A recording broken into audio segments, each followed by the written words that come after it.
यशिका जी हरियाणा से। जी। राधा वल्लभ श्री हरिवंश गुरुदेव। महाराज जी आपके चरणों में कोटि कोटि प्रणाम। महाराज जी मेरा प्रश्न है कि स्वप्न को लेकर है। महाराज जी मुझे स्वप्न में भूत और भगवान एक साथ दिखते हैं। मैं ऐसा कुछ खास हमें ये भूत भावन भगवान, भूत भावन भगवान और आगे शंकर। भूत जब हम उच्चारण करते तो भूत भावन भगवान, अरे वही सब है, कोई दूसरे नहीं है। वही चराचर जगत बने हुए हैं। अब हमारी बुद्धि शुद्ध नहीं है इसलिए ऐसा है। कोई भूत ऊत नहीं है, वही भगवान है, वही सब रूपों में है, उनके सिवा कुछ नहीं है। नामदेव जी के सामने भूत प्रकट हुआ तो उनका जय विठ्ठल, तो वहां विठ्ठल भगवान प्रकट हो गए।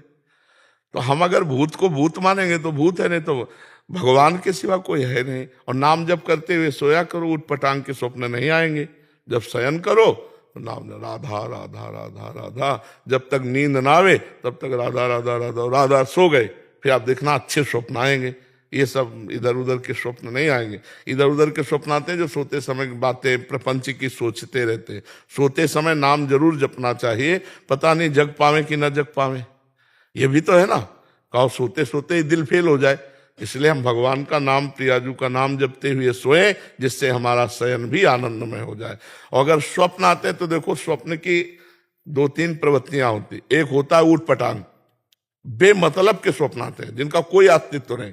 और एक होता है जो हमने पूर्व में किया है उन संस्कारों से होता है।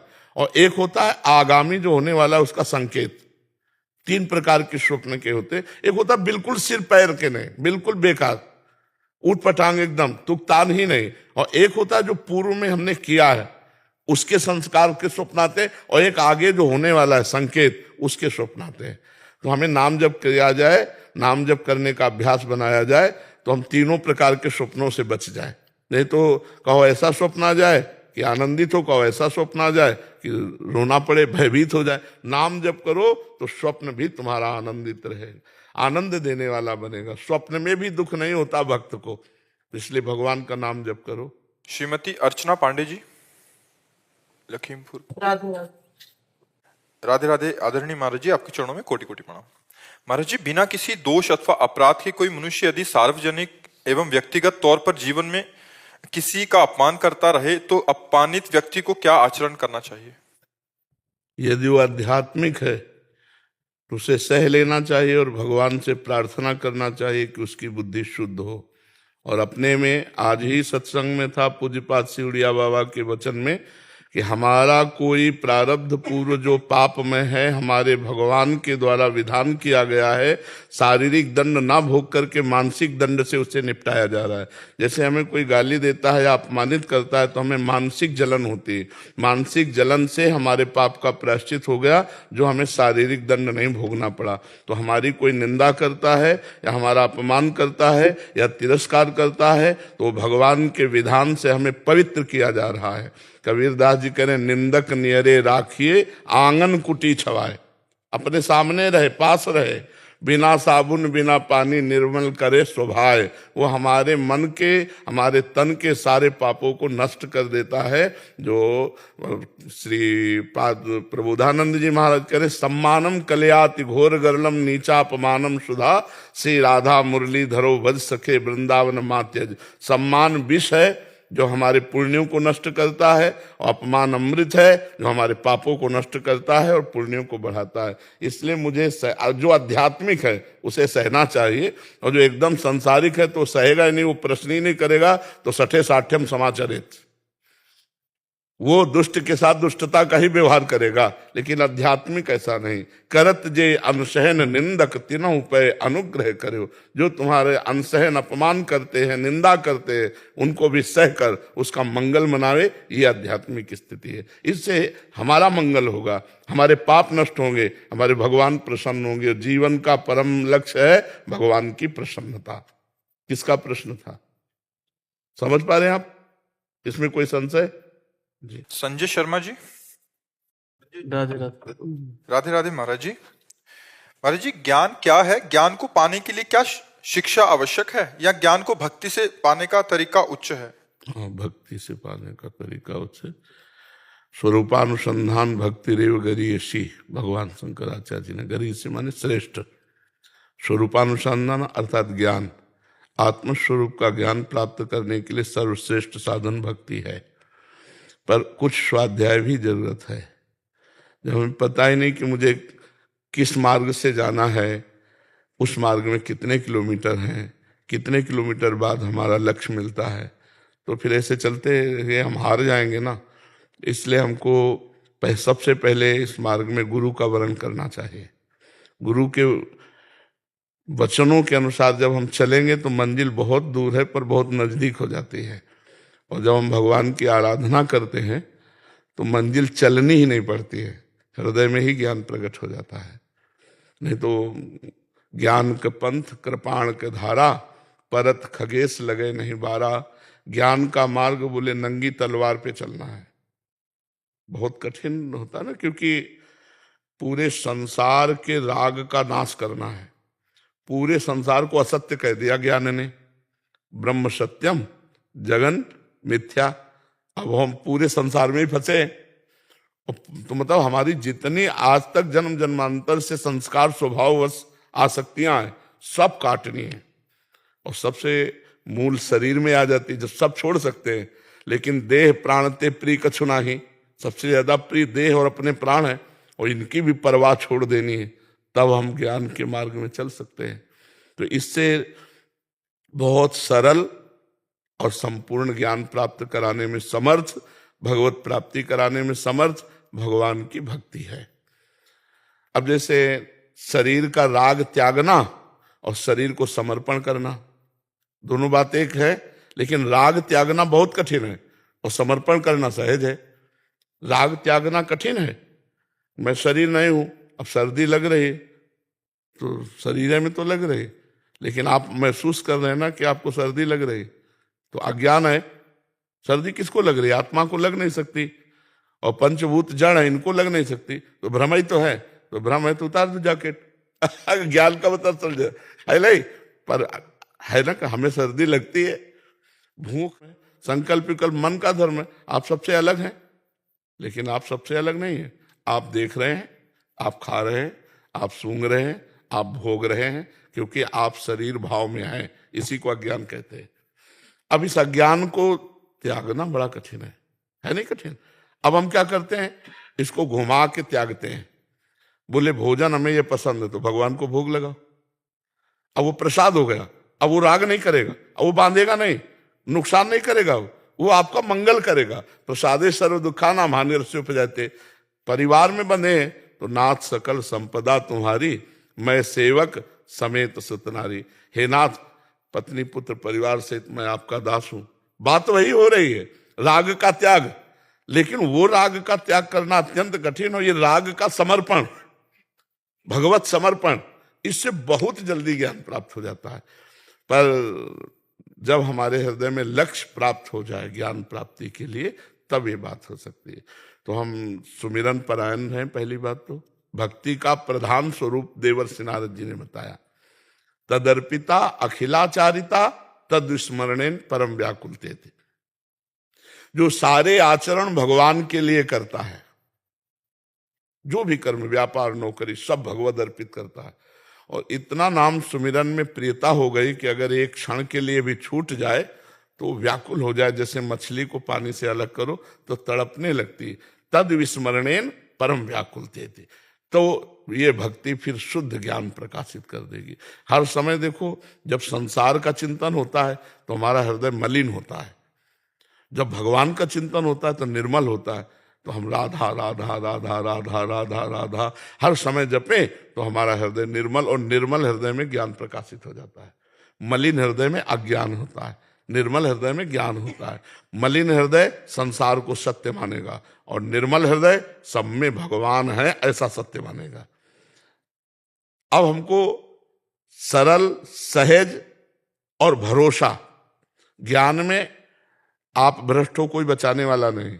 और भक्ति में करो सदा तिनके रखवारी, जिनमें बालक राखे महतारी। भगवान कह रहे ना, मैं उसकी रक्षा करता हूं। योगक्षेमम वाहम्यहम, मैं स्वयं योगक्षेम का। तो सबसे श्रेष्ठ भगवान की भक्ति का जो आचरण है, जो चिंतन है, वो सहज ज्ञान की धरा में पहुंचा देता है। अच्छा, कोई भक्त अज्ञानी होता है क्या?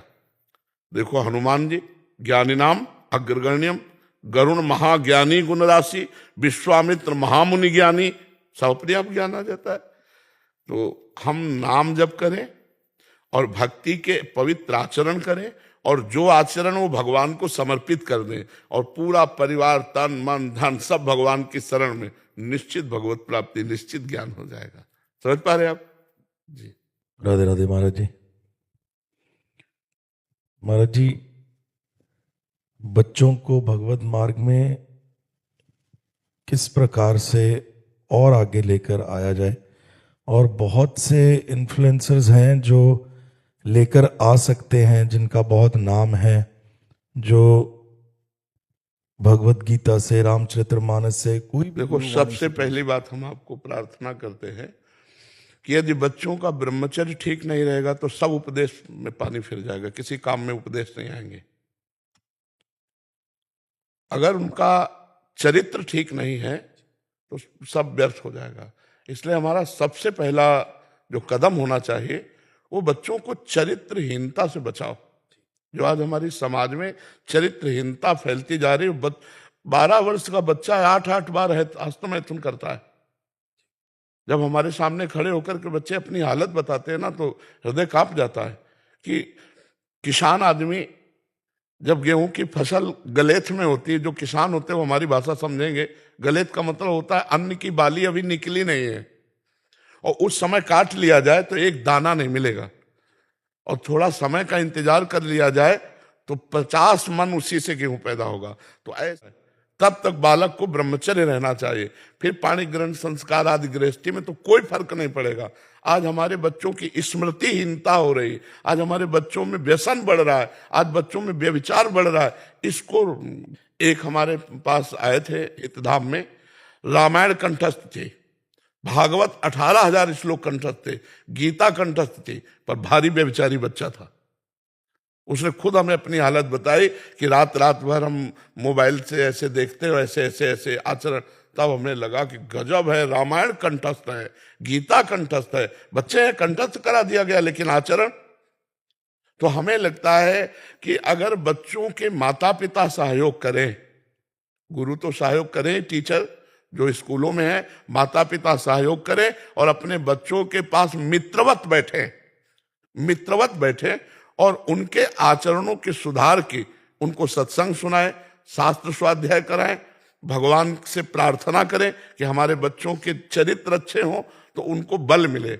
और 30 मिनट नाम जप करवाएं, 30 मिनट केवल नाम जप कराओ। फिर आप देखना 30 मिनट बैठ करके जो नाम उनको प्रिय लगे या आपको जो प्रिय लगे या जो गुरुजनों ने दिया है उस नाम को हम जपें, और थोड़ी देर बैठ करके गीता भागवत अर्थ सहित घर में हम अपने सुनाएं, तो हमारे बच्चों के संस्कार बदलें। इतने बड़े बड़े मोबाइल हैं, स्मार्ट मोबाइल, घर में टीवी है, माता पिता विलासी हैं, तो बच्चों के संस्कार भ्रष्ट होते चले जा रहे हैं। तो केवल स्कूल से बच्चे नहीं सुधरेंगे, घर में भी सुधार होना चाहिए। अगर पिता शराब पीता है तो बच्चे को कैसे आचरणहीनता से रोक पाएगा? गंदी गंदी बातें आप करोगे, दृश्य देखोगे, तो बच्चों में वही संस्कार, वो छोटा नहीं है, उसमें संस्कार पड़ रहे हैं। तो माता पिता सुधरे और अपने बच्चों को सुधारने का सहयोग दे तो हमारी समाज सुधरे बच्चों वाली, नहीं तो बहुत बुरा गिरते चले जा रहे हैं। अभी कोई अवस्था नहीं और बॉयफ्रेंड गर्लफ्रेंड बनाए घूम रहे हैं कि अरे ये जीवन तुम्हारा, हमारे राज्य के काम आने वाले तुम हो, तुम्ही में कोई एमएलए बनेगा, कोई मुख्यमंत्री बनेगा, कोई प्रधानमंत्री बनेगा, कोई डॉक्टर बनेगा, कोई मास्टर बनेगा, और तुम आचरणहीन होते जा रहे हो। क्या होगा हमारी समाज में? क्या होगा? आचरणहीन चाहे कोई हो, हमारे राष्ट्र की सेवा नहीं कर सकता, शोषण जरूर कर सकता है, सेवा नहीं कर सकता है।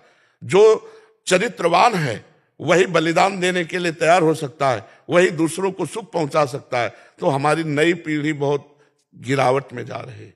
छोटे छोटे बच्चे व्यसन करने लगे, छोटे छोटे बच्चे व्यभिचार करने लगे, हस्तमैथुन आदि के दोषी हो रहे। हमें लगता है माता पिता, टीचर और बड़ों को मिल करके संभालना चाहिए। इस विषय में कोई बोलता ही नहीं।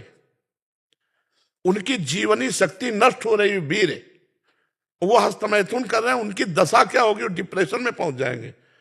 तो हमारे नए बच्चों को सिखाओ। छोटे छोटे बच्चे एक दूसरे के संसर्ग से, एक 12 वर्ष का बच्चा था, उसने पूछा कैसे, ये कैसे सीखे? तो उनका हमारे दोस्तों ने सिखाया। तो क्रम बाई क्रम वो कुसंग वसात ऐसे। तो ये सुधरे तब सुधरे।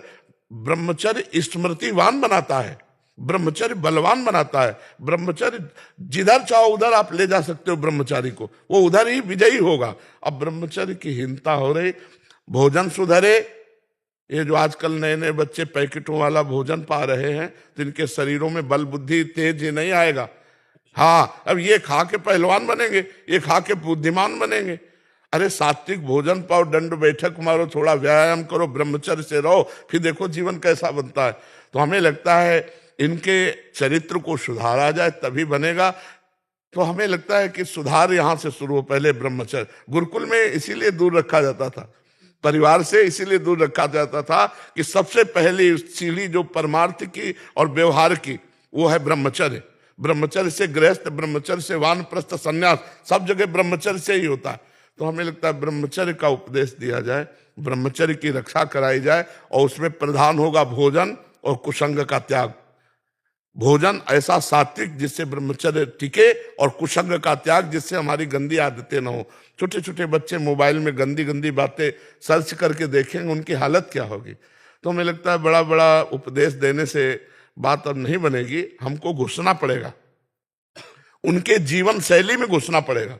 और वो अपने लोग कर नहीं सकते, वो माता पिता कर सकते हैं। बैठाल करके खुली बातें से पूछें, कोई हस्तमैथुन तो नहीं करते, आप कोई गंदी बात तो नहीं करते, तो वो डरना मत, हमसे बता दोगे तो हम तुम्हारी दवाई भी करवा देंगे। ऐसी आयुर्वेदिक औषधियां आती हैं जो ब्रह्मचर्य छीण करके अपनी शक्ति ह्रास कर लेता है बच्चा, वो उससे पुष्टता प्राप्त होती है। तो हमें लगता है कि पहले यहाँ सुधार होना चाहिए। बिल्कुल अब आप देखो सीरियल कैसे बन रहे हैं, समाज के लिए तो सीरियल बन रहे हैं। सीरियल का कोई भी सीरियल ऐसा नहीं मिलेगा जिसमें अश्लीलता और अभद्रता न दिखाई दे। आप देखिए, और जहां से हमारा काम बनना है, या तो संतों के उपदेश या तो शास्त्रों का स्वाध्याय।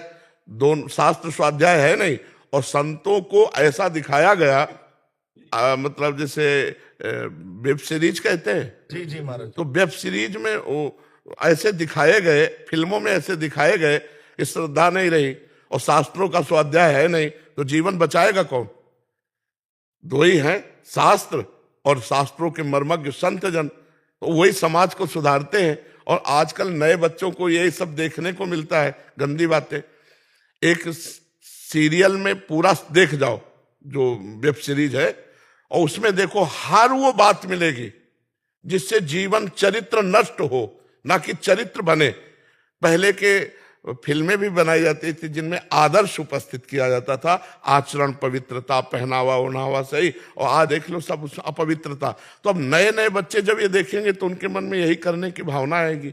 अगर हम शास्त्र और भगवान के प्रेमी महात्माओं का संग नहीं करेंगे तो इन सब से हमारी आचरण वृत्ति बिगड़ेगी, बनेगी नहीं। अच्छा, संतों पर श्रद्धा होना बड़ा कठिन होता है। आज भगवान की बड़ी कृपा है, जो कुछ संतों पर श्रद्धा करके आए लोग आते हैं, बैठते हैं, सुनते हैं। नहीं तो एक अभी पीछे ही समय ऐसा आ गया था कि ऐसा लगा था कि चौपट हो गया सब। एक ऐसा मतलब झोंका आया था कि लगा कि संत का मतलब दिमाग में बैठ गया सबके कि फ्रॉड, ये गिरा, ये गिरा, जैसे विकेट पे विकेट न गिरे, ऐसे बड़े बड़े। जब तो भगवान की कृपा हुई तो फिर श्रद्धा सी जागृत हुई है। तो संत वचन और शास्त्र वचन, ये दो ही उठा सकते हैं, अन्यथा उठाने की सामर्थ्य नहीं है। चाहे जिस समाज को लेकर देख लो, अगर कोई उत्सव होता है, पार्टी होती है, तो मदिरा उसमें होगी, उसमें अश्लीलता होगी। अब बच्चा उस पार्टी में जाएगा तो क्या सीख के लाएगा? वही अश्लीलता देख रहा है, वही संस्कार बन रहे हैं। तो हमें लगता है भगवान कृपा करें और सत्संग सुनाया जाए, नाम जप करवाया जाए, और उनको बैठ करके ब्रह्मचर्य आदि साधन बताए जाए, तो ये आगे आधुनिक पढ़ाई में भी उन्नतिवान होंगे और आध्यात्मिक पढ़ाई में भी ये उन्नतिवान होंगे। जी हाँ, क्योंकि जी कल मेरे साथ ऐसा हुआ कि कल राधा बाबा कुएं से मैं जल ले रहा था, गीता वाटिका बरसाने, तो राधा बाग से जल ले रहा था कुएं से बाबा। तो जल लिया घर के लिए, और लेके उसके नीचे जो सीढ़ी है उस पे मैंने बैठ के वहीं जल पी लिया। तो एक बाबा वहां बैठे हुए थे, वो बहुत निषेध, हाँ निषेध है। अच्छा, मैंने उनको बोला कि निषेध इसलिए कि वो श्री जी का कुआं है और वहां आदेश लेना चाहिए। दूसरी बात, कुआं के ऊपर नहीं, राधा बाग के बाहर पीना चाहिए। वो श्री जी का निज बाग है, उसमें कोई व्यवहारिकता नहीं होनी चाहिए। तो उस डांट को कृपा मानो, दोष दृष्टि मत करना, ठीक है ना। सबका सार है अंदर का चिंतन करना। हमारा मौन तभी सार्थक जब निरंतर भजन करें। हमारा त्याग तभी सार्थक है जब भगवान प्यारे लगने लगे। भगवान के लिए सब कुछ छोड़ा। संसार में यश, कीर्ति और प्रतिष्ठा, ये तो सब आखिरी मेड़ है जिसमें गिर जाता है साधु, आखिरी मेड़ में गिर जाता है। अब मान लो जैसे कोई तप कर रहे हैं और उसका बहुत लोग जानकारी हो रही है, बहुत लोग आ रहे हैं, भेंट चढ़ा रहे हैं और बड़ी संस्था चल रही है उस तप के प्रभाव से, तो उतना ही है, भगवान नहीं मिलेंगे। पहले भगवान से मिलो, समाज से नहीं। फिर समाज तो कोई हानि नहीं, और पहले ही समाज तो फिर भगवान नहीं। पहले भगवान, पहले भगवत साक्षात्कार करो, एकांत रहकर, कोई जाने ना। मर्जी साधकों के लिए, जैसे हम सब साधकों के लिए, तो फिर तो उचित मौन मर्जी ज्यादा अच्छा है, उचित पाना ज्यादा अच्छा है, उचित वस्त्र ज्यादा उचित है। हाँ, भगवान नाम जैसे राधा राधा बोला तो करोड़ों मौन से बढ़कर है। हम गंदी बात ना बोले, हम किसी को अशुभ ना बोले, किसी की गलत चेष्टाओं को हम बढ़ावा देने वाली बातें ना बोले, तो और राधा राधा बोले तो मौन ही है, वाणी का मौन ही है। हम अपनी धर्म की कमाई की नमक रोटी खाएं तो बहुत बढ़िया, फलाहार से भी बढ़कर बढ़िया तपस्या है। बहुत कम पैसे में जो जीवन चले और तपस्या करे तो वो तपस्या अग्रसर हो जाती है, और बहुत मतलब बाहरी इसमें फिर गड़बड़ हो जाता है। तपस्या करनी चाहिए पर गुप्त करनी चाहिए, कोई जाने ना, जब तक हमें भगवत साक्षात्कार ना हो जाए। अलग अलग निष्ठाएं हैं पर भजन प्रदान रखना चाहिए। सब साधन कर यह फल सुंदर, प्रभु पद पंकज प्रीति निरंतर। भगवान के चरणों का निरंतर चिंतन हो, प्रेम हो, यही सब साधनों का फल है। अक्षत जिंदल जी नोएडा से। राधा वल्लभ श्री हरिवंश महाराज जी, आपके चरणों में कोटि कोटि प्रणाम। गुरुदेव, आपका जीवन और साधना हम सभी के लिए एक प्रेरणा है। गुरुदेव, आपने काशी में शिव जी की उपासना से प्रारंभ कर वृंदावन में श्री राधा वल्लभ श्री हरिवंश से राधा नाम का अद्भुत प्रकाश पूरे भारतवर्ष में फैलाया है। ये न केवल आपकी गहरी भक्ति बल्कि राधा रानी की असीम कृपा का प्रमाण भी है। आपका ये भक्ति भाव और प्रवचन हम जैसे लोगों के लिए ये बताता है कि भक्ति मार्ग में कोई सीमा नहीं होती, ये अनंत और व्यापक है। मेरा प्रश्न यह है कि जब आप श्री राधा रानी की पूजा प्रारंभ कर रहे थे तब क्या शिव जी और राधा जी दोनों की पूजा करते थे? क्या उस दौरान किसी आंतरिक संघर्ष का अनुभव हुआ या आपकी भक्ति सहज रूप से आंतरिक संघर्ष का अनुभव हुआ पर पूजा नहीं करते थे। आंतरिक संघर्ष का अनुभव हुआ कि जहां हम एकाग्र होते तो पहले देवाधिदेव महादेव, क्योंकि पूर्वाभ्यास होता ना, ये कोई खिलवाड़ थोड़ी, ये कोई असत अभ्यास थोड़ी था, सत अभ्यास था। तो फिर उसको भगवान शिव से ही प्रार्थना की कि आपने ही भेजा है, आप ही इस मार्ग में लगाए हैं, तो आप कृपा करके जिस मार्ग में लगाया उसे पुष्टता प्रदान कीजिए। फिर वो धीरे धीरे धीरे धीरे, लेकिन समय लगा, मतलब वर्षों लगा, ऐसा बहुत समय लगा, और उन्हीं की कृपा से हुआ, नहीं तो असंभव था। ब्रह्म ज्ञान के मार्ग में चलने वाला अहम ग्रह उपासक दासोहम की पद्धति में आना बहुत कठिन होता है। ये भगवान की, गुरुदेव की, शिव जी की असीम कृपा से ही हुआ है। हमारी सामर्थ्य इसमें नहीं थी, क्योंकि हमारा कोई परिचय ही नहीं था इधर का, वही परिचय था। तो जा पर कृपा न करें पुरारी, सो न पाओ मुनि भगति हमारी। औरो एक गुप्त मत सबई कहों कर जोरी, शंकर भजन बिना नर भगति न पावे मोर। तो भगवान शिव की ही कृपा से प्राप्त हुआ, और वही कृपा करके इसमें दृढ़ रति दिए। हमारी सामर्थ्य नहीं थी, उन्हीं की कृपा से सब हुआ है। पर संघर्ष तो चला, पूजा नहीं की। जिस दिन से उन्होंने हमको श्री जी के चरणों में अर्पित किया, उस दिन से अर्घदान प्रगट में नहीं किया। मानसिक जो चलता रहा उस पर संघर्ष चलता रहा, और फिर कुछ दिन बाद ठीक हो गया। समझ पा रहे आप? पर श्रद्धा और विश्वास और भावना बराबर की है। आज भी ऐसा नहीं कि इतना भी कम हो भगवान शिव के प्रति। इतना भी जितना श्री जी के प्रति है उतने शिव जी के प्रति है, इतना भी अंतर नहीं। क्योंकि सही आपको तो बताए, शिव जी ही श्री जी है। आप देवी भागवत में प्रमाण देख लीजिए, भगवान शंकर ही जो गौरांग गंगाधर हैं वही गौरी प्रिया जो हैं, और जो भगवती उमा हैं वही कृष्ण रूप में है। हम एक बार ऐसे चर्चा की थी तो एक संत आए थे तो फिर प्रमाण लेके नहीं आए थे। जी पहले बैच में वो चर्चा की आपने, हाँ, अगले ही 5 मिनट बाद प्रमाण लेकर के आपने जो कहा था वो 4-5 श्लोक में देवी भागवत के, तो उस समय हमने वो तो नहीं प्रमाण करके बोला था, हमने तो अपने भाव में बोला था कि हमारे गंगाधर कर्पूर गौरम करुणावतारम वही गौरी किशोरी के रूप में विराजमान है। तब जाकर चित्त की पूर्ण एकाग्रता ऐसे हुई। ये संघर्ष तो होता ही है, क्योंकि सच्चिंतन होता है, उसको बदलने में बहुत समय लगता है। महाराज जी यद्यपि आपको तो अनुभव होते ही रहते होंगे, महाराज जी अभी याद आती है पूर्व की, जैसे घाट, जैसे अब विश्वनाथ जी का प्रसाद आया या ओंकारेश्वर का आया, महाकालेश्वर का आया, परल्यम वैद्यनाथ जी का आते ही रहते। जब वो आएगा तब फिर एकदम मतलब हृदय शिथिल हो जाता है कि आपकी अपार कृपा, अपार कृपा बस। जी कभी आप कहते हैं मैया पप्पा की तरह, मतलब हाँ, मतलब अब ऐसे नहीं, स्वाभाविक नहीं आएगा। कोई आ गया काशी से ऐसे प्रसाद लेके बिल्वपत्र ले, फिर एकदम वो पुराना, जैसे ना पुराना अभ्यास, तो वो एकदम जागृत हो जाएगा, मन शिथिल हो जाएगा भगवान शंकर के प्रतिभाव में। डॉक्टर पीयूष शर्मा जी बरेली से। राधे राधे महाराज जी। महाराज जी मैं एक चिकित्सक हूं और अपनी सेवाएं अपनी निजी क्लिनिक पर दे रहा हूं। थोड़ा सा लंबा चौड़ा लिखा है, कह रहे कि इनके अचानक चलने में असमर्थ हुआ 2020 में, फिर इन्होंने इलाज नहीं कराया, श्री जी के बल से अभी रह रहे हैं। महाराज जी इनका सवाल है कि आप कहते हैं कि काम क्रोध लोभ मोह माया से दूर रहना चाहिए, और मैंने ये भी सुना है कि ये जीवन एक रंगमंच है और हम इसके किरदार हैं, तो हमें एक अच्छे किरदार के नाते एक अच्छा पति पुत्र पिता व संबंधी के रूप में निभाना चाहिए। आपने पूरा सही नहीं सुना। अगर सही सुना होता तो अपने पाणी ग्रहण करके पत्नी के साथ संतानोत्पत्ति की भावना से जो काम किया जाता है वो काम मैं हूं, भगवान बोले विभूतियों में, वो धर्म में काम मैं हूं, लेकिन व्यभिचार में काम वो निषेध है। अगर पाणी ग्रहण किया है तो अपनी ही पत्नी के सहवास से जो संतानोत्पत्ति की भावना से, शास्त्र इतने के लिए आदेश करता है, इतने के लिए आदेश नहीं करता कि आपका ब्याह हो गया तो फिर आप धर्माचरण छोड़ करके पशुता में आ जाओ, ऐसा नहीं लिखा हुआ है। संबंधियों के जीवन यापन के लिए पुरुषार्थ को समझो, चतुर्थ पुरुषार्थ है धर्म अर्थ काम मोक्ष। धर्म की सीमा को पहले, उसके अंतर्गत धन होना चाहिए, और जो धर्म से ही काम की पूर्ति होनी चाहिए, तब मोक्ष की प्राप्ति हो जाएगी। धर्म और मोक्ष के बीच में 2 पुरुषार्थ रखे गए, अर्थ और काम। हमारी कामना की पूर्ति मोक्ष तक होनी चाहिए, केवल लौकिक ही नहीं रहनी चाहिए, और हमारा अर्थ धर्म से युक्त होना चाहिए।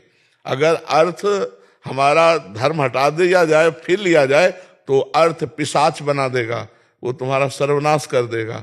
ऐसी कामनाएं उत्पन्न होंगी कि आप बंधन को प्राप्त हो जाएंगे। इसलिए ब्रह्म ऋषियों ने बहुत सोच करके शास्त्रों में लिखा है, धर्माद्यर्थ चतुष्टयम, धर्म अर्थ काम मोक्ष। तो धन चाहिए परिवार पोषण के लिए, पर प्रारब्ध के अनुसार ही मिलेगा आपको। चाहे जितना आप कर लो, प्रारब्ध के अनुसार मिलेगा। क्रियमाण आपका बहुत अच्छा, जैसे आप बहुत डिग्री पढ़े लिखे हो, नौकरी नहीं मिलेगी। प्रारब्ध खराब है तो नौकरी नहीं मिलेगी। आप बहुत बड़े डॉक्टर हो, लेकिन प्रारब्ध खराब है तो मरीजें नहीं आपके पास आएंगे, अविश्वास हो जाएगा। और प्रारब्ध अगर जोर का है तो कम पढ़े लिखे हो तो भी काम चल जाएगा। अनुभव अधिक है और डॉक्टरी की आपके पास वो नहीं है ज्यादा सर्टिफिकेट, तो भी लोगों की भीड़ लग जाएगी कि बहुत अनुभवी डॉक्टर है। एकमात्र प्रारब्ध केवल भगवत प्राप्ति का नहीं है, किसी के भाग्य में नहीं लिखा है। और यही हम लिखने के लिए आए हैं कि मनुष्य जीवन में मैं भगवान को प्राप्त करूं, ये और सुख दुख उन्नति अवनति सब लिखा हुआ है। महाराज परीक्षित के कुंडली जब बनाई ना, भागवत में पढ़ के देख लेना, तो जन्म से लेकर के और मरण तक का बता दिया कि तक्षक सर्प से मरेंगे, लेकिन परमहंस संहिता सुनकर भगवान को प्राप्त होंगे, भाग्य में नहीं लिखा। ये भगवान की कृपा से हुआ है। तो धन चाहिए, सबको चाहिए जीवन यापन के लिए, और यथा योग्य भगवान सबको प्रारब्ध के अनुसार दिए, पर अधर्म से नहीं। अधर्म से यदि धन आया तो सर्वनाश कर देगा, चाहे 100 रुपया हो तो अपने हिसाब भर वो नुकसान पहुंचा देगा समय आने पर। तो धन चाहिए, काम भी चाहिए, क्योंकि सृष्टि बढ़ रही, तो धर्म के अनुसार काम की बात कही। हम लोग पशु थोड़ी है। आप सोचो, आपकी बहन को कोई गंदी दृष्टि से देखे, आपको पसंद नहीं आएगा, आपके आग लग जाएगी, तो आप दूसरे की बहन की तरफ क्यों देखते हो? आत्मना प्रतिकूलानी परेशान न समाचरित। आपकी पत्नी की तरफ कोई गंदी दृष्टि से देखे तो कैसा लगेगा? तो आप दूसरे की पत्नी की तरफ कैसे? आत्मना प्रतिकूलानी परेशान न समाचरित। तो धर्म से यदि काम सेवन करो, धर्म से अर्थ का सेवन करो, तो आखिरी परिणाम है मोक्ष। धर्म, अर्थ, काम, मोक्ष। ऐसा कोई संशय आपको? जी। विद्यानंद जी, राधे राधे महाराज जी, सादर प्रणाम। महाराज जी, कभी कभी भक्ति बढ़ जाती है और कभी कम हो जाती है, ऐसा क्यों होता है महाराज जी? भक्ति का तात्पर्य आप किससे लेते हैं घटने बढ़ने में? भजन से महाराज जी। हाँ, भजन से। भक्ति का तात्पर्य कबहू तो थोरो भजन, कबहू होत विशाल, मन को धीरज छुटे नहीं, गाहे न दूजी चाल। सिद्ध रसिक महापुरुष जो हमारे वृंदावन के हैं, वो कह रहे हैं मन की वृत्तियां होती हैं जो 3 गुणों के आधार पर चलती हैं, सतोगुण, रजोगुण, तमोगुण। जब हमारे अंदर सतोगुण की वृत्ति अधिक होगी तो भजन बहुत अच्छा होगा, मन लगेगा। और जब रजोगुण, तमोगुण की वृत्तियां होंगी तो भोग विलासता, प्रमाद स्थिति की तरफ मन जाएगा।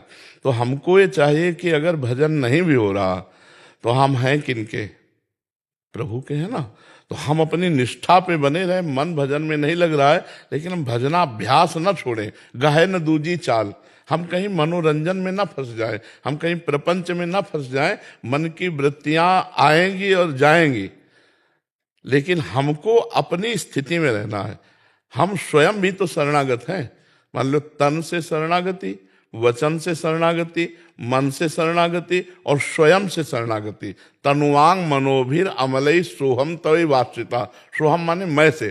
तो मैं शरणागत जो हुआ है वो भजन से नहीं हुआ, हमारा प्रभु का स्वयं का संबंध है। भगवान कह रहे ना, ममई वांशो, मेरे तुम अंश हो भक्ति मार्ग में। तो हमारा तो भगवान का स्वतः सिद्ध संबंध है। अब इस समय अगर मन नहीं लग रहा तो हम तो प्रभु के हैं ना। हम में और मन में अंतर है। मन अंतःकरण का क्षेत्र है और हम अविनाशी भगवान के निज अंत क्षेत्र है। अगर उस समय विवेक काम करे और हम मनोरंजन में न फंस जाएं तो हमारा फिर भजन चलने लगेगा। गुण का प्रवाह तीनों का चलता रहता है। कभी कभी एकदम वासना में चित्त हो जाता है, कभी एकदम उपासना में चित्त हो जाता है, कभी वैराग्य में चित्त हो जाता है, कभी राग में हो जाता है। इसी को एक रस लाने के लिए तो उपासना और साधना की जाती है। तो हम दूसरी चाल ना गहलें, बस इतना हमें ध्यान रखना है। दूसरी चाल भगवत प्रतिकूल कोई हम कार्य न कर ले। प्रतिकूल से विसर्जनम, श्री कृष्ण अनुकूल लेने। अपने आराध्य देव इष्ट देव की आज्ञा के अनुसार ही हमारा चरित्र रहे। कहीं हमारे कोई आचरण, कोई वार्ता, कोई व्यवहार या कुछ मनोरंजन, फिर हमारा लौट करके भजन में आना कठिन हो जाता है। भजन से बाहर होना तो सरल है, लेकिन लौट कर भजन स्थिति में आना कठिन है। तो कबहू तो थोरो भजन, कबहू होत विशाल, मन को धीरज छुटे नहीं, गाहे न दूजी चाल। मन सबसे बड़ा गतिवान है। 1 सेकंड में बंबई पहुंच जाएगा, 1 सेकंड अगर हम गए हैं तो 1 सेकंड में विदेश पहुंच जाएगा। बहुत उसकी गति है। मन तो चंचल सबनते, याको कौन उपाय। याको कौन उपाय, इसको कैसे हम घसीट कर लाएं? तो बोले साधन को हरि भजन है, कै सत्संग सहाय। इसकी साधना है निरंतर नाम जप, और सत्संग इसमें बहुत बड़ी सहायता करता है। तो हमें लगता है जिस समय हम वचन सुने जाए तो बहुत जल्दी हमारी स्थिति वापस आ जाएगी। साधन को हरि भजन है, कै सत्संग सहाय। सत्संग तुरंत सहायता करता है। कोई न कोई वचन ऐसे आ जाते हैं जिससे फिर हमारा मन प्रसन्न होकर भगवान के चरणों में लग जाता है। नहीं तो इस समय ऐसी बाहुल्यता भोगों की, विषयों की और प्रपंच की है कि भजन करना बहुत कठिन है। देखो, अपने लोग साधु महात्मा है, भगवत मार्ग के पथिक हैं, संसारी पुरुष थोड़ी जानते हैं अपने लोगों को कि जो हमें अनुकूलता भजन की चाहिए वो तो गई। मोबाइल है इतना बड़ा, अब इतना बड़ा मोबाइल है, वो अनुकूलता है भजन की। सोचो आप, थोड़ी थोड़ी देर में कुन्न कुन्न करता रहता हो। ना कोई करे तो कंपनी करती रहती है, कंपनी है, इधर उधर के किसका आया? अब हम अंतर्मुख कब हो? सर्वात्मना न विसृजेत बहिरेंद्रियाणि, अपनी इंद्रियों को बहिर्मुख नहीं करना। अध्यात्म स्थिति में अध्यात्म नित्याविनिवृत्त कामा। अब वो बार बार नंबर आ रहे हैं, बार बार। अच्छा, भरोसा भगवान का लेकर के चला जाता है भक्ति में, और भरोसा नंबरों का हो जाता है। इसलिए कह रहे हैं इस समय भजन करना बहुत कठिन है। तो ये मोबाइल जो है बहुत सहयोगी भी है। जड़ चेतन गुण दोष में विश्व कीन करतार, संत हंस गुण गाहे पे परिहरि वारी विकार। अगर हम मोबाइल के विकारों का त्याग करके गुणों को स्वीकार करें, केवल सत्संग और भगवद वार्ता आदि सुनने का प्रयोग करें, अन्यथा जो अत्यंत आवश्यक हो तो नहीं तो स्विच ऑफ करके रखें। नहीं, मोबाइल बहुत बड़ा यंत्र माया ने फेंक दिया जो भजन के लिए बहुत नाशकारक है। एक मछली की क्रीड़ा सौभरी जी ने देखी तो 50 ब्याह किए मानधाता की पुत्रियों से, और तुम मोबाइल में गंदी बातें देखोगे, तुम साधना कर पाओगे? एक विचार करो, एक वैश्या के साथ गलत आचरण करते हुए अजामिल ने देखा, पूरा जीवन भ्रष्ट हो गया, और तुम रात में एकांत में होकर के मोबाइल से गंदे विषय देखो, चाहे गृहस्थ हो चाहे कोई भी हो, तो आपकी बुद्धि भ्रष्ट नहीं हो जाएगी? क्योंकि चित्त वृत्ति का अपहरण करने वाला बहुत बड़ा ये षड्यंत्र रच दिया माया ने। पहले ठाकुर जी की छवि यहाँ साधक या गुरु जी की छवि, अब वो स्मार्ट मोबाइल। बहुत बच के रहना है, बहुत बच के रहना है। तो इसीलिए हमको गाहे न दूजी चाल, दूसरा रास्ता हम ना अपनाए मनोरंजन का। अगर भजन में मन न लगे तो सो जाओ जाके, घंटा 2 घंटा में फिर वृत्ति आ जाएगी, फिर भजन में मन लग जाए। लेकिन कोई गलत आचरण, कोई प्रपंच, तो वो हमारी बुद्धि को खराब कर देगा। जी। गौरव शर्मा जी, यमुनानगर, हरियाणा। राधे राधे महाराज जी। महाराज जी, आपके सत्संग में काफी बार मुझे ज्ञात हुआ कि ज्ञान मार्ग के महापुरुष अंत में भक्ति मार्ग में बहुत से प्रवेश करते हैं, जैसे प्रकाशानंद जी महाराज, राधा बाबा जी। क्या भगवान शिव अपने भक्तों को ज्ञान मार्ग से भगवत प्राप्ति नहीं देते? जब शिव जी बहुत प्रसन्न होते हैं, जैसे हमको गुलाब जामुन पसंद है, तो जब हम भोजन की बात करेंगे हम आपको पहले गुलाब जामुन देंगे, क्योंकि हमें पसंद है। तो भगवान शिव को प्रेम लक्षणा भक्ति पसंद है श्री हरि की, तो जिस पर वो प्रसन्न होते तो हरि की प्रेम लक्षणा भक्ति दे देते हैं। वो उनको देते हैं जो शिव जी से कुछ नहीं मांगते, केवल ऐसे किए कि मैं आपका हूं, और अगर मांग ले मोक्ष तो मोक्ष दे देते हैं। लेकिन जिन्होंने मांगा ही नहीं, केवल ये कहा मैं आपकी शरण में हूं, जैसे नरसिंह मेहता जी भगवान शिव की शरण में सीधे रास में भेज दिया। जैसे प्रेमानंद भगवान शिव की शरण में हुए अनन्यता से, तो रास विलास भूमि वृंदावन में प्रिया प्रीतम के पास भेज दिया। राधा बाबा राधा राधा राधा रे, तो ये औढ़र दानी है भगवान शिव। देखो उनके मस्तक पर जो गंगा जी विराजमान है, वो हमारे भगवान श्री कृष्ण का चरण धोवन है। गांगम वारी मनोहारी मुरारी चरणच्युतम त्रिपुरारी शिरश्चारी पापा पहारी पुनातुमाम। तो भगवान वैष्णवाचार्य हैं शंकर जी, तो जिनके चरणोदक को अपने मस्तक पर धारण किया, उन भगवान की प्रेम लक्षणा भक्ति अपने दासों को दे देते हैं। जाओ प्रेम में डूबो मेरे श्री हरि के, और जिसने मोक्ष मांगा तो मोक्ष देते हैं। पूरी काशी नगरी को थोड़ी भेजते हैं वृंदावन, है नहीं? काशी नगरी वालों को तो आप मच्छर तक को मोक्ष प्रदान कर देते हैं। भगवान शिव पर्सनल पार्सल भेजते हैं, जो भगवान शिव के अनन्य है तो जाओ हरि की भक्ति करो। उन्हीं के बिल्कुल कट्टर अनन्य शिव के थे, कट्टर अनन्य, बिल्कुल मतलब मिलावट नहीं, केवल शिव। तो भेज दिया, इधर भेज दिया उन्हीं की कृपा से होता है। महाराज जी, बहुत से शिव कट्टर अभी भी संन्यास मार्ग के पथिक हैं, जो उनको शिवोहम या अगर उन्होंने मोक्ष चाहा है तो फिर नहीं भेजे, क्योंकि उन्होंने चाहा है ना, हमने कुछ चाहे नहीं। हम आप कहें जहां चाहो, चाहे जैसे चाहो, जहां चाहो, जो ही प्यारो करे सोई मोहि भावे। मुझे आपसे कुछ नहीं चाहिए, मैं आपका हूं, तो भेज दिए। अगर हम चाह रहे कि हम केवल आपको ही चाहेंगे और आजीवन आपको ही चाहेंगे और अपना मोक्ष, तो फिर वो नहीं करेंगे। अब हम बैठे हैं शिव ध्यान में, अब एक आके पास में कह रहे चलो चलो वहां रास हो रही, हम कहा नहीं नहीं चलो, तो वही प्रेरणा करें कि चले जाओ, संत रूप में मैं ही तो कह रहा हूं। वही संत तुलसी घाट में पीपल के नीचे बैठे हैं ध्यानस्थ, और आ रहा काशी में, और आ रहा कैसा होगा वृंदावन। अब ये कौन प्रेरित कर रहा है, कौन भेज रहा है? वही भेज रहे हैं, हमने तो कहीं सोचा नहीं था। तो ये सब खेल उन्हीं का है। हाँ, जा पर कृपा न करे पुरारी, सो न पाओ मुनि भगति हमारी। और एक गुपुत मत सबई कहो कर जोरी, शंकर भजन बिना नर भगति न पावे मोरी। भगवान शिव कृपा करते हैं, तब राम जी हरि श्री कृष्ण की प्रेम लक्षणा भक्ति प्राप्त होती, उन्हीं की कृपा से। महाराज जी, माँ पार्वती को भी तो जैसे नारद मुनि या खुद भगवान शंकर ही आए थे जब तपस्या कर रहे थे कि आप भगवान विष्णु को तपस्या करो, उनको वो बात अलग थी बच्चा, वो बात अलग थी। माता पार्वती जी भगवान शंकर को पति रूप में वर्ण करना चाहती हैं, ये बात भगवान शिव खुद जानना चाहते हैं कि कितनी निष्ठा है। तो भगवान शिव ने सप्तऋषियों को भेजा, सप्तऋषियों ने जाकर कहा कि आप तपस्या किसके लिए कर रहे हो? तो उन्होंने कहा कि भगवान शंकर को पति बनाने के लिए। शंकर जी के लिए इतनी तपस्या?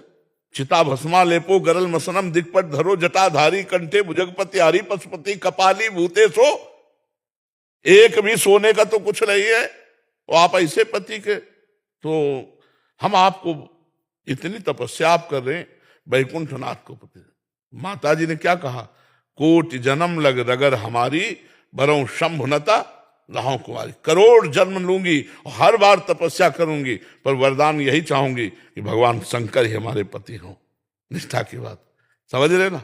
हाँ, तो वहां पति प्राप्त करें निष्ठा की, और यहाँ सर्वस्व शिव को अर्पित कर दिया। अब हम शिव के पार्षद हैं, हमें भेजा, पर्सनल आदमी को भेजा जाता है, पर्सनल जगह में पर्सनल आदमी को भेजा जाता है।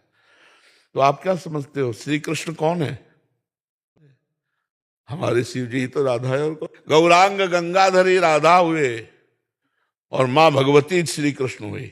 आप देवी भागवत में पढ़ के, एक दिन हमने कहा तो एक संत एक बैच में कहा, दूसरे में प्रमाण लेके आ गए। उन्होंने कहा ये देखो देवी भागवत में लिखा है, और पूरा कागज में लिखा हुआ कि भगवती अम्बा भद्रकाली जो है कृष्ण रूप में, और भगवान शिव राधा रूप में, दूसरा कोई। तो हम अनन्य हैं, हम कोई अनन्य थोड़ी अलग है दृष्टि में। जब अच्छा इतना ऐसे हाथ धर लें, दूर से देखो क्या नजर आएगा? शिव पार्षद नजर आएंगे कि राधा पार्षद नजर आएंगे? जब आप दूर से देखोगे तो यही लगेगा शंकर का पार्षद कोई बैठा है। चिन्ह देख करके लगेगा वैष्णव है, नहीं ऐसे कर ले तो शंकर पार्षद नहीं लगेंगे। तो बस वहां से भेजा गया पार्सल है, अब यहाँ का है। अपने मालिक के ही आए, कहीं और जगह नहीं आए, और कोई ठौरी नहीं है। जैसे वो कर्पूर गौरव, ऐसे हमारी प्यारी गोरी, तो वही भले है, कोई दूसरा। अच्छा तत्व एक है कि नहीं है? तो फिर क्या परेशानी है यार? परेशानी तो ये हो जब अभिनय वाले को, अभिनेता को पहचानते ना तो परेशानी है। अभिनेता को पहचानते ना तो परेशानी हो जाएगी, ये बड़ा ठीक है या बड़ा गलत है। और जब हमें पता है कि ना ये गलत है ना ठीक है, केवल अभिनय कर रहा है। भाई एक अभिनय में उसने देखा, वो कौन रोल होता है खलनायक का, विलियन, एक में दुष्टता का रोल करता है और एक में सज्जनता का रोल करता है। तो जब दुष्टता का रोल करते दिखाई देगा तो आपको ये लगेगा ये दुष्ट नहीं है, ये बहुत बढ़िया आदमी है यार, पर क्या यार अभिनय करता है, पूरा दुष्टता का, बड़ा आनंद आएगा ना। तो ऐसे मेरा भगवान सृजन का रोल कर रहा है, पालन का रोल कर रहा है और नाश का रोल कर रहा है। जगत नाटक वैभवा, और अपने आप से अपने आप का सृजन कर रहा है, और अपने आप से अपने आप का पालन कर रहा है, और अपने आप से अपने आप का विनाश कर रहा है। यही खेल उसका सृष्टि का, और सृष्टि से परे जो धाम का खेल है, तो अपने आप से अपने आप को वही राधा बनाए हुए, अपने आप से वही सखियां बनाए हुए, अपने आप को ही वृंदावन बनाए हुए, और अपने आप में खेल रहा है। वो दो नहीं है, एक ही तत्व है। जब ये रहस्य जान लिया जाता है तो फिर कोई संशय नहीं रहता है, समझ रहे? पर हमें बहुत अच्छा लगता है जब ऐसे नौजवान बच्चे प्रश्न करते हैं ना, धर्म संज्ञक, अध्यात्म संज्ञक, तो अच्छा लगता है कि हमारी समाज सुधर रही है, हमारी समाज भगवान की तरफ चल रही। नहीं तो ये जो आजकल चला है ना, हम इसको हर उसमें कहते हैं boyfriend girlfriend live in relation, ये जहर है, हमारे जीवन को खोखला कर देगा। जैसे घुन लग जाए लकड़ी में तो ऊपर से लकड़ी दिखाई देती है, अंदर से बिल्कुल पूली हो जाती है। ये जो गंदी बातें चली हैं ये बहुत नाशकारी है हमारे समाज के लिए। बहुत धर्म से चलना चाहिए, इस शरीर को ऐसे अपवित्र नहीं करना चाहिए, नहीं तो ना भगवान लायक रह जाता, ना गृहस्थी लायक रह जाता है। गृहस्थी लायक भी नहीं रह जाता। हम कई बार कह चुके हैं कि जिन लोगों को होटलों की खाने की चाट पड़ गई, उनको एक रसोई का भोजन अच्छा नहीं लगता, नहीं लगेगा ना। तो आज ये बॉयफ्रेंड ब्रेकअप, कल वो बॉयफ्रेंड ब्रेकअप, तो पति अच्छा लगेगा? अभ्यास बना लिया तुमने गलत, तो तुम एक पतिव्रत रह नहीं सकती, तुम एक पत्नी व्रत नहीं रह सकते। अब बताओ, पत्नी उधर जा रही, तुम उधर जा रहे हो, क्या गृहस्थी? गृहस्थी तो यह है कि मेहनत करके घर में प्रवेश किए, मुस्कुरा दिए परस्पर और धर्म से चल रहे हैं, तो जीवन सफल हो गया। यार प्यार में सफलता है कि पशुता में सफलता है? प्यार में सफलता है नहीं। यही समस्या बढ़ती चली जा रही है, तब फिर ये जो गृहस्थी धर्म है ये नष्ट होता जा रहा है।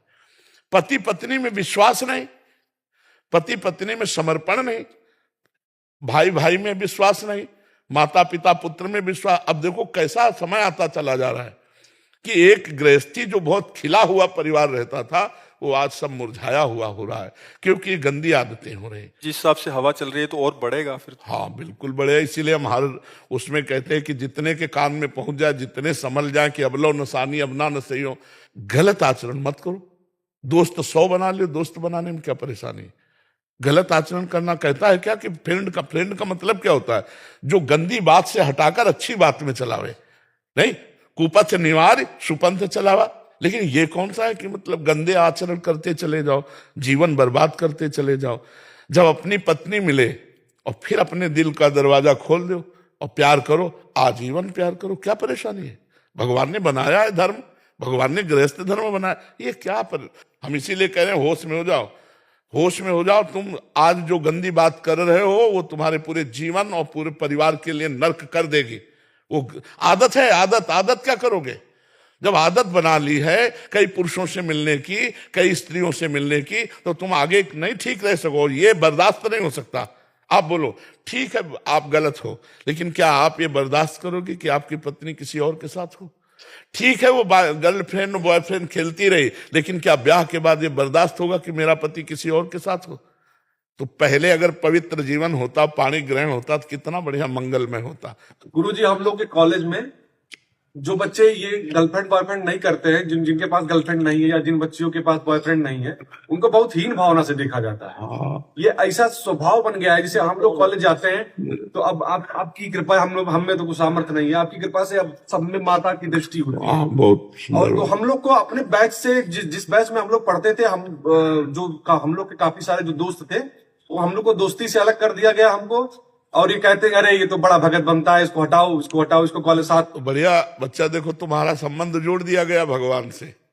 बुराई तो नहीं कर रहे, गाली तो नहीं दे रहे, कह रहे भगत मतलब भगवान से संबंध जोड़ दिया। ए बच्चा देख लेना जीवन कितना अच्छा होगा, कितना अच्छा जीवन होगा। बस भगवान का आश्रय लो, नाम जप करो, गंदे आचरण मत करो, लोगों को कहने दो, इनकी बातें ना सुनो। ऐसे भी मित्र है बाबा जो हृदय के काफी करीब है, तुम सोचते हैं कि प्रयास करते हैं कि कैसे भी हो ये भी निकल जाए, ये भी उससे जिस स्थिति। नहीं आप उनसे निकालना चाहते हो। हाँ बाबा हाँ, लेकिन जब तक बच्चा निकलना नहीं चाहेगा तो कोई नहीं निकाल सकता। आप निकलना चाह रहे हो इसलिए हमारी बात आपको समझ में आ रही, और जो निकलना नहीं चाहते वो नहीं निकल पाएंगे। बच्चा ये अवस्था बहुत बावरी अवस्था होती है, इस अवस्था में सुधर जाए तो हमारा देश सुधर जाए। ये हम कई बार कहते हैं। इन्हीं बच्चों में जो पढ़ रहे हैं, कोई MLA बनेगा, कोई सांसद बनेगा, कोई डॉक्टर बनेगा, कोई संत बनेगा, कोई मास्टर बने। अब हम भी तो स्कूल में पढ़ते थे, पाटी छुया लेके हम भी तो उसी स्कूल में गए थे। कौन जानता था ये संत बनेंगे? तो यही बच्चे तो हमारे भारत के भविष्य है। जब इनके चरित्रहीन हो जाएंगे तो चरित्रहीन पुरुष भारत का भविष्य नहीं हो सकता। हमारे यहाँ राम चरित्र गाया जाता है, चरित्र की महिमा है, और हमारा चरित्र बिगड़ रहा है नए बच्चों का। तो हमें माता पिता से, अपनी समाज से, उन बच्चों से हाथ जोड़कर प्रार्थना है, जिसको तुम खिलवाड़ समझ रहे हो ये हमारे देश की शान बनेगा। आप ब्रह्मचर्य से रहो, और जब ब्याह हो जाए तो खूब अपने धर्म के अनुसार चलो। अगर ब्याह में भी अगर मन ना हो तो भजन करे, डट के भजन करे। कितने भी बिल्कुल इच्छा नहीं हो। हाँ तो डट के भजन करे, अपने माता पिता के पास रहे और डट के भजन करे, उसमें कोई परेशानी नहीं। लड़कियों को तो रखने के लिए माता पिता तैयार नहीं होते हैं ना। नहीं ऐसा नहीं है, जब अपनी निष्ठा पे आओगे तो कौन तो ये निष्ठा गलत तो नहीं है महाराज जी? नहीं गलत नहीं है। अगर हम भगवान का वर्ण करते हैं तो गलत कैसे? मीरा जी ने जोर से अपने जब ब्याह हुआ ना तो जोर से कहा था, मेरे तो गिरधर गोपाल दूसरो न कोई, जाके सिर मोर मुकुट मेरो पति सोई। तो उनके पति जी गुरु मानते थे मीरा जी को। तो कितनी ऐसी गंगाबाई, यमुनाबाई, करमेठी बाई, करमती बाई, कितनी एक से महान महान भक्ता हुई हैं जो भगवान का भजन करके भगवान को प्राप्त हुई। और सबसे बढ़िया प्रमाण है, बहुत सी ब्रज गोपियों के ब्याह हो गए थे और बहुत सी गोप कुमारी कन्याएं थी, सबने श्री कृष्ण को पति रूप में वरण किया और परमहंसों के द्वारा बंदनी हुई, परमहंसों के द्वारा बंदनी हुई। पर गंदी बात ना करे, डुप्लीकेट जीवन ना चले, नहीं, अगर ब्याह ना करे तो फिर पक्का चले सही ढंग से, पक्की बात समझ लो ना, गृहस्थी लायक ना विरक्ति लायक, तो मतलब क्या रह गया।